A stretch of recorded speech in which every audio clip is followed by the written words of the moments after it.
choisi de nous exhorter dans le domaine de la prière. Je vous invite à une lecture dans Éphésiens 6, les versets 10 à 20.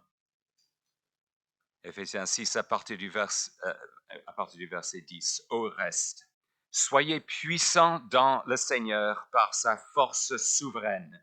Revêtez toutes les armes de Dieu afin de pouvoir tenir bon devant les manœuvres du diable.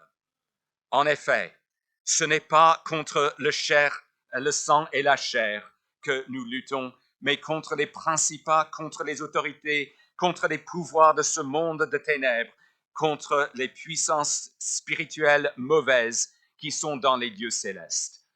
Prenez donc toutes les armes de Dieu, afin que vous puissiez résister dans le jour mauvais et, après avoir tout mis en œuvre, tenir bon. Oui, tenez bon. Saignez vos reins de vérité et revêtez la cuirasse de la justice. Mettez pour chaussures à vos pieds les bonnes dispositions que donne la bonne nouvelle de la paix. Prenez en toutes circonstances le bouclier de la foi avec lequel vous pourrez éteindre tous les traits enflammés du mauvais. Prenez aussi le casque du salut et l'épée de l'esprit qui est la parole de Dieu. Priez en tout temps par l'esprit avec toutes sortes de prières et de supplications. Pour ce faire, restez éveillés et consacrez-vous toujours assidûment à supplier pour tous les saints. Pour moi aussi, afin que la parole, quand j'ouvre la bouche, me soit donnée pour que je fasse connaître avec assurance le mystère de la bonne nouvelle pour lequel je suis ambassadeur dans les chaînes, que j'en parle avec assurance comme je dois en parler. Considérez trois aspects de ce qui ressort de ce passage. Considérez avec moi d'abord l'importance de la prière en général, l'importance de la prière dans la vie de la croyante, du croyant, l'importance de la prière en général. Vous avez compris que le croyant est engagé dans une lutte. Lorsque j'ai expliqué à mon père, qui habite en Irlande, que j'allais être à Cambrai aujourd'hui, il a tout de suite fait l'association dans son esprit avec la guerre. Mais il m'a demandé, mais c'était laquelle? Est-ce que c'était la Première Guerre mondiale ou est-ce que c'était la Seconde Guerre mondiale? Et puis, en faisant quelques recherches, j'ai compris que c'était un peu les deux. Mais la bataille de Cambrai en 1917, j'ai dû bachoter un peu avant de venir. Mais ce dont il est question ici n'est pas la guerre contre la chair et le sang. Paul l'explique ici dans Éphésiens 6, mais un combat contre les puissances des ténèbres dans les lieux célestes. Et vous savez, on vient de lire cela, que Paul exhorte les croyants à se revêtir de toutes les armes de Dieu. On peut alors tenir ferme contre les ruses du diable. Cette liste des armes qu'on trouve dans Éphésiens 6 vous est sans doute familière.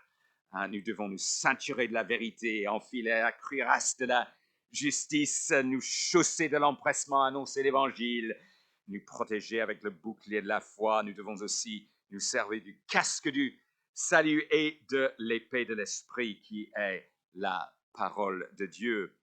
Mais ce qui est moins clair pour beaucoup de croyants dans mon expérience, c'est qu'on ne peut porter ses armes sans la prière.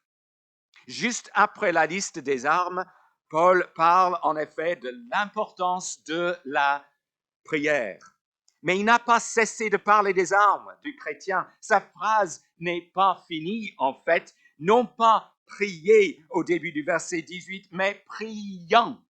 Il faut mettre les armes en priant. Nous devons nous ceinturer de la vérité, mais nous ne pouvons pas le faire sans la prière. Enfiler la cuirasse de la justice en priant. Nous chausser de l'empressement, annoncer l'évangile, une démarche qui doit aller de pair avec la prière. Nous protéger avec le bouclier de la foi, impensable que nous puissions faire cela sans prier. Nous servir du casque du salut en priant. Et de l'épée de l'Esprit qui est la parole de Dieu n'est pas envisagé que l'on exerce un ministère de la parole sans que la prière l'accompagne. Paul précise qu'on prend l'épée de l'Esprit, verset 17, en priant par l'Esprit, verset 18. Les deux vont de pair. Vous voyez donc que la prière n'est pas une arme supplémentaire, elle est indispensable à l'utilisation de toutes les armes. Verset 18, littéralement, priant par toutes sortes de prières et de supplications en tout temps par l'Esprit et veillant à cela avec toute persévérance et des supplications pour tous les saints. Il est difficile d'imaginer comment Paul aurait pu insister davantage sur l'importance de la prière. Êtes-vous engagé dans la guerre spirituelle? Vous êtes alors un combattant dans la prière. Le combat spirituel est rude, mais nous avons l'équipement, l'armure défensive, ceinture, cuirasse, chaussures, bouclier, casque, et offensive, épée. En priant Dieu, nous mettons les armes. La prière est on ne peut plus importante pour chaque croyant. Mais deuxièmement, considérez avec moi l'importance de la prière, en particulier pour le ministère de la parole. Vous voyez comment Paul continue. Donc on va lire à partir du verset 18. Priez en tout temps par l'Esprit avec toutes sortes de prières, de supplications. Pour ce faire, restez éveillés, consacrez-vous toujours assidûment à supplier pour tous les saints, pour moi aussi, afin que la parole, quand j'ouvre la bouche, me soit donnée pour que je fasse connaître avec assurance le mystère de la bonne nouvelle pour lequel je suis ambassadeur dans les chaînes, que j'en parle avec assurance comme je dois en parler. Dans les Écritures, prier pour la gloire de Dieu, pour l'avancement de son règne, pour la mise en pratique de sa volonté. C'est sur le devant de la scène. À ce titre, comme l'exprime un auteur, la prière fait de nous des acteurs dans la réalisation du plan de Dieu. Quel privilège! Or, les progrès du règne de Dieu ont lieu comment? Par l'annonce de l'évangile du Christ. Je vous invite à noter cela. Non seulement ici dans Ephésiens 6, mais on ne va pas parcourir tout cela maintenant, mais dans le livre des Actes, ce serait une bonne étude à réaliser un jour pour repérer le lien entre progrès de la parole et prière dans le livre des Actes. Je vais juste illustrer cela. Donc, Acte 4, verset 29.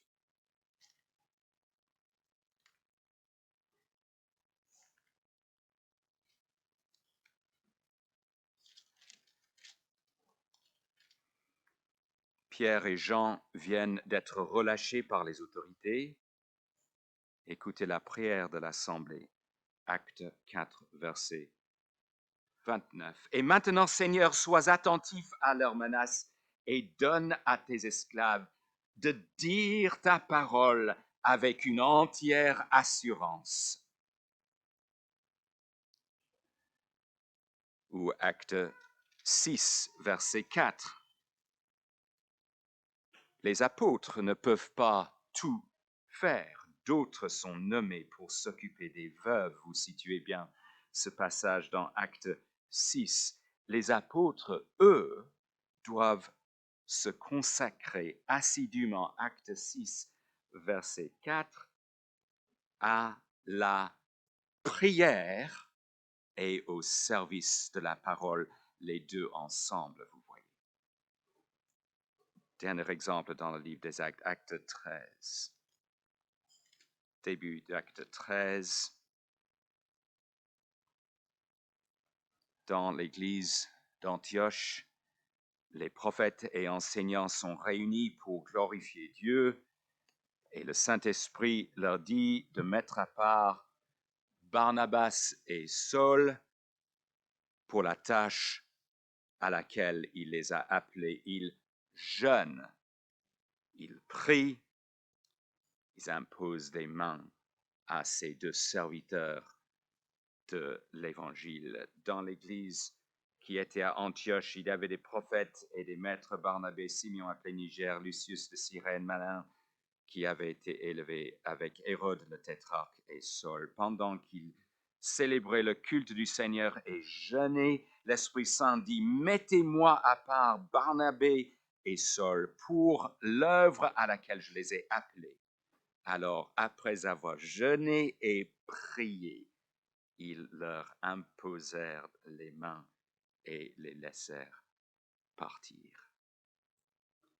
Prière et parole sont conjuguées pour que l'évangile se répande.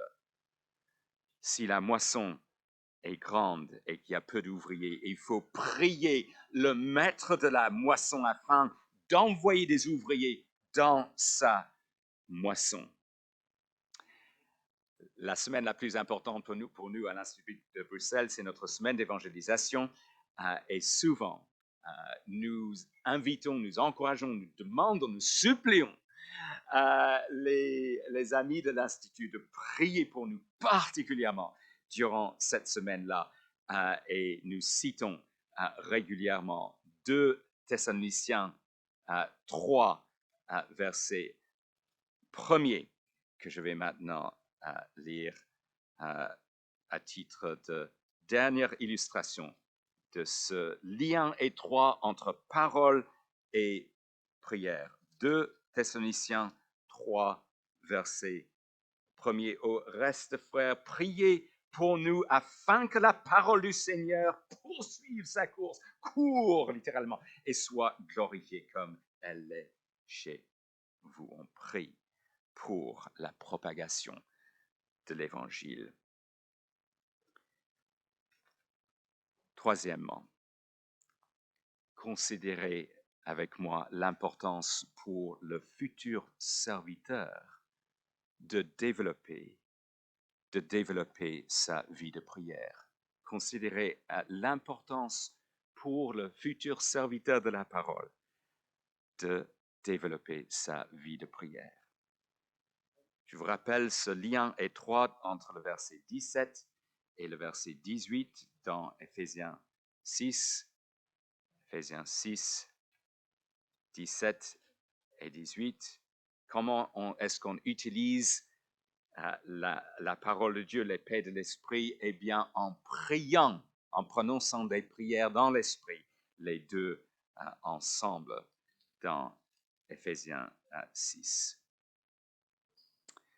Lorsqu'on se forme pour le ministère de la parole de Dieu, le combat spirituel s'intensifie.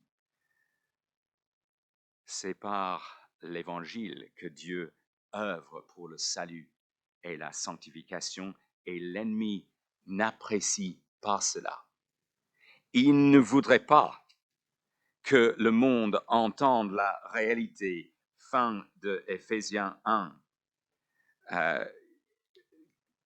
que Dieu a réveillé le Christ d'entre les morts en le faisant asseoir à sa droite dans les lieux célestes, au-dessus de tout principat, de toute autorité, de toute puissance, de toute seigneurie, de tout nom qui puisse se prononcer, non seulement dans ce monde-ci, mais encore dans le monde à venir. L'ennemi ne voudrait pas que le monde entende cette réalité. Satan ne voudrait pas non plus que les uns et les autres sachent, conformément au chapitre suivant, Éphésiens 2, quant à vous, vous étiez morts du fait de vos fautes, des péchés auxquels vous vous adonniez autrefois sous l'empire de ce monde, le prince de l'autorité de l'air, cet esprit qui est maintenant à l'œuvre chez les rebelles. Nous tous aussi, nous étions de leur nombre, nous nous conduisions autrefois selon les désirs de notre chair. Nous faisions les volontés de notre chair et de nos pensées. Nous étions par nature voués à la colère comme les autres. Mais Dieu est riche de compassion et à cause du grand amour dont il nous a aimés, nous qui étions morts du fait de nos fautes, il nous a rendus vivants avec le Christ. C'est par grâce que vous êtes sauvés. Il nous a réveillés ensemble et fait asseoir ensemble dans les lieux célestes en Jésus-Christ pour montrer dans les temps à venir la richesse surabondante de sa grâce par sa bonté envers nous en Jésus-Christ. C'est par la grâce, en effet, que vous êtes sauvés au moyen de la foi, car, et cela ne vient pas de vous, c'est le don de Dieu, ce n'est pas en vertu des œuvres, pour que personne ne puisse faire le fier, car nous sommes son ouvrage, nous avons été créés en Jésus-Christ pour des œuvres bonnes que Dieu a préparées d'avance, afin que nous nous y adonnions. L'ennemi ne voudrait pas que les uns et les autres sachent que l'Évangile, c'est un cadeau. L'ennemi voudrait que les uns et les autres pensent qu'il faudrait participer à son salut. Pas possible. C'est par la grâce et la grâce seule qu'on reçoit ce cadeau. Même la foi est un don qui provient de Dieu. L'ennemi ne voudrait pas savoir, conformément au chapitre 3, la largeur, la longueur, la profondeur, la hauteur de l'amour de Dieu envers nous en Jésus-Christ. Et lorsque des serviteurs et des servantes de la parole se forment, se lèvent, reçoivent une formation en vue d'annoncer cet évangile, il y a souvent des attaques. Moi, je suis dans ce rôle depuis 14 ans et quelques mois, c'est mon expérience. Et ça, c'est une raison de plus pour laquelle je vous suis reconnaissant pour les prières en faveur de Nice. On doit être protégé lorsqu'on se forme pour le service de la parole. On doit être protégé. On doit soi-même développer ses compétences, ses habitudes, sa vie de prière. Et c'est justement parce que c'est par l'Évangile que Dieu œuvre pour le salut, c'est par l'Évangile que Dieu œuvre aussi par la sanctification, et c'est parce que des serviteurs de l'Évangile sont si précieux dans le plan de Dieu que ces personnes risquent d'être exposées à plus d'attaques au plan spirituel. Et donc, cela veut dire qu'on doit développer sa vie de prière, sa dépendance à l'égard de Dieu en parallèle avec ses compétences pour dispenser la parole de Dieu.